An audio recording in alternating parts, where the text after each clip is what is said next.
بسم اللہ الرحمن الرحیم. السلام علیکم اسٹوڈینٹس. آج ہم لوگوں نے اپنے لیسن نمبر 11 میں ہم لوگ سکسیس اینڈ فیلئرس پڑھیں گے. بزنس میں کون کون سے سکسیس اور کون کون سے جو ہے نا وہ فیلئرس وغیرہ آ جاتے ہیں, کیسے آتے ہیں, کیسے ان کو کنٹرول کر سکتے ہیں. اس بات کا بھی آپ لوگوں کو تھوڑا اندازہ ہو جائے گا. شارٹ سا لیکچر ہے, ویڈیو کو آپ لوگوں نے اینڈ تک دیکھنا ہے, اسکپ نہیں کرنا.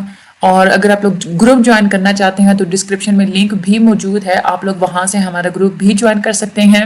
ٹھیک ہے, تو چینل کو آپ لوگوں نے سبسکرائب تو ضرور ہی کرنا ہے اور آگے آپ لوگوں نے ویڈیو کو شیئر بھی ضرور کرنا ہے. ٹھیک ہے, اب ہم لوگ چلتے ہیں اپنے لیکچر نمبر 11 کی طرف.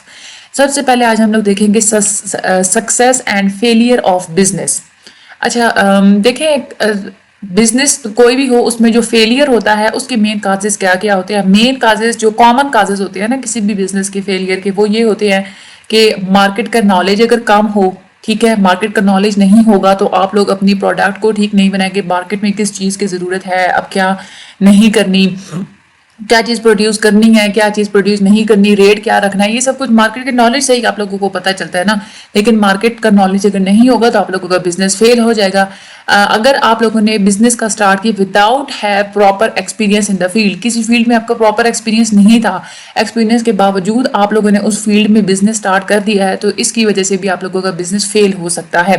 Lack of control over procedures, جو آپ لوگ پروسیجرز یوز کر رہے ہیں اگر اس کے اوپر آپ کا کنٹرول نہیں ہے تو بھی آپ لوگوں کا بزنس فیل ہو سکتا ہے. Lack of understanding customers demand, customers کی ڈیمانڈ کیا ہے, وہ کیا چیز خریدنا چاہتے ہیں, کتنے پیسوں میں جو ہے نا وہ چیز خریدنا چاہتے ہیں, اس چیز کی اگر آپ لوگوں کے پاس انڈرسٹینڈنگ نہیں ہوگی تو بھی آپ لوگوں کا بزنس فیل ہو جائے گا.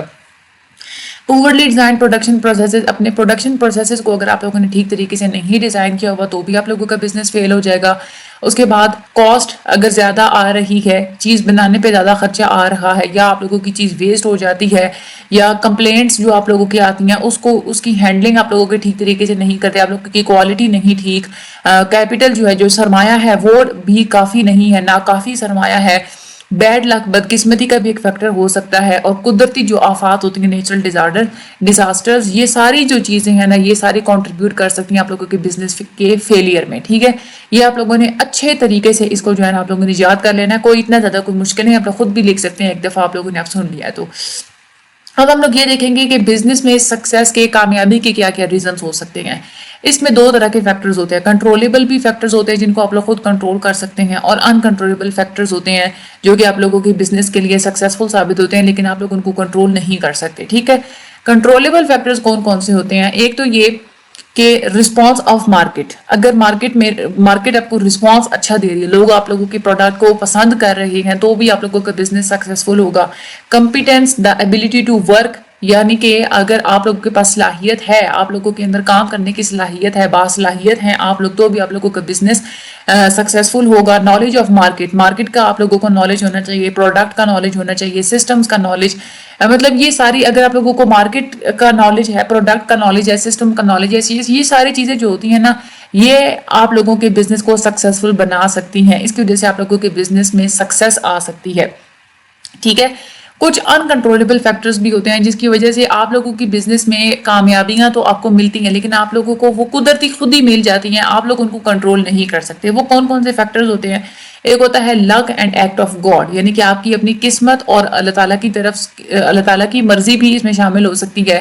گورنمنٹ نے کوئی ایسا قانون بنا دیا ہے کہ جو کہ آپ لوگوں کی پروڈکٹ کے لیے یوزفل ثابت ہوا ہے, اس سے بھی آپ لوگوں کے بزنس کو سکسیس ملے گی. اسٹیٹ لاز, یعنی کہ ملک کے کچھ ایسے قانون ہیں کہ جو آپ لوگوں کے بزنس کے لیے سکسیسفل ثابت ہو سکتے ہیں.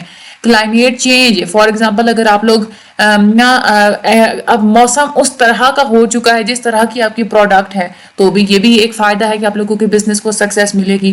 Using disaster as an opportunity, کوئی آفت آ جاتی ہے تو اس آفت کو ہی آپ لوگ اپرچونٹی کی طرح استعمال کر کے جو ہے آپ لوگ وہ کر سکتے ہیں کہ آپ لوگوں کا بزنس ایکسپینڈ کر سکتا ہے. فار ایگزامپل اگر کہیں سیلاب آ گیا ہے, ٹھیک ہے, یا لوگوں کے گھر گر گئے ہیں اس کی وجہ سے بہت زیادہ, تو آپ لوگ کیا کریں گے کہ وہ جو خیمے ہوتے ہیں, ٹینٹ وغیرہ, وہ بنانا.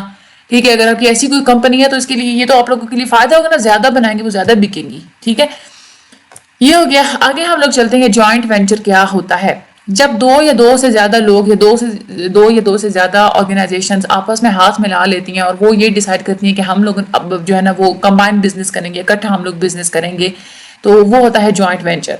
جوائنٹ وینچر میں یہ ہوتا ہے کہ دونوں ہر طرف کی یعنی کہ جتنی بھی فارمز اس میں شامل ہوں گی نا وہ ساری ایک جیسا ہی سرمایہ جو ہے وہ اس میں لگائیں گے، ایکول شیئر کریں گی کیپٹل اور ریسورسز کو، ٹھیک ہے، بجائے اس کے کہ آپ اپنا ایک بزنس جو ہے نا وہ آپ لوگ براڈر لیول پہ ایکسپینڈ کریں یا کوئی نیا بزنس آپ لوگ سٹارٹ کریں زیادہ مہنگی کاسٹ پہ. جوائنٹ وینچر کا یہ ہوتا ہے کہ فائنینشیل برڈن جو ہوتا ہے نا وہ ساری مختلف لوگوں کے اوپر آ جاتا ہے اور آپ لوگوں کے پاس نئی اپرچونیٹیز آ جاتی ہیں کہ آپ زیادہ ڈائیورس لیول پہ کام کر سکتے ہیں. ایڈوانٹیجز کیا کیا ہوتے ہیں جوائنٹ وینچر کے؟ ایک تو اس کا یہ ایڈوانٹیج ہوتا ہے کہ آپ لوگوں کو ایک اپرچونٹی مل جاتی ہے نئے ایکسپرٹیز حاصل کرنے کی، ٹھیک ہے، یعنی کہ آپ لوگوں نے ہاتھ ملایا کسی دوسری فارم کے ساتھ تو وہاں پہ ان کے جو ایکسپرٹس ہوں گے وہ آپ کے کام بھی تو آئیں گے نا. اس کے بعد آپ لوگوں کو یہ بھی ایک اجازت مل جاتی ہے کہ نیو جیوگرافک مارکیٹ میں انٹری بھی آپ لوگوں کو مل جاتی ہے، یعنی کہ وہ پہلے والی جو کمپنی ہے اس کی پروڈکٹس جہاں جا رہی تھیں اب کیونکہ آپ کی کمپنی بھی وہاں شامل ہے تو آپ کی بھی پروڈکٹس وہاں پہ جائیں گی، ٹھیک ہے. تیسرا ایڈوانٹیج یہ بھی ہوتا ہے کہ جو ہے نا آپ لوگوں کو نیو جو ہے نا ٹیکنالوجیکل ایڈوانٹیج بھی آپ لوگوں کو ملتا ہے، ٹھیک ہے. یعنی کہ اس کا مطلب یہ ہوا کہ ٹیکنیکل نالج جو ہوتا ہے نا ٹیکنالوجی کے بارے میں جو نالج ہے وہ دوسری فرم کے پاس تھا، اگر آپ کے پاس نہیں ہے تو وہ آپ لوگوں کے پاس بھی اب آ جائے گا. اسپیشلائز جو سٹاف اور جو ٹیکنالوجی ہوتی ہے وہ آپ لوگ شیئر کر سکتے ہیں دوسرے کے ساتھ، اور اگر کوئی نقصانات وغیرہ ہو سکتے ہیں، خطرات وغیرہ ہو سکتے ہیں تو وہ بھی آپ لوگ ایک دوسرے کے ساتھ جو ہے نا وہ شیئر کر سکتے ہیں، ٹھیک ہے. تو یہ ہوتا ہے جوائنٹ وینچر سارا، ٹھیک ہے. یہ اس کی ڈیفینیشن اور اس کے یہ ایڈوانٹیجز آپ لوگوں نے اچھے طریقے سے کرنے ہیں. آگے ہم لوگ چلتے ہیں تو اسٹریٹجک الائنس کیا ہوتا ہے؟ اسٹریٹجیز الائنس میں ہوتا ہے کہ دو یا دو سے زیادہ آرگنائزیشنز آپس میں پروفٹس کے لیے کولیبوریٹ کرتی ہیں. یہ جو ہوتا ہے نا جوائنٹ وینچر جو ہوتا ہے نا وہ تو پورا بزنس کمبائن کر لیتے ہیں نا، لیکن یہ کیا کرتے ہیں، یہ کرتے ہیں کہ ہم لوگوں نے اپنے پروفٹس ایک دوسرے کے ساتھ شیئر کرنے ہیں.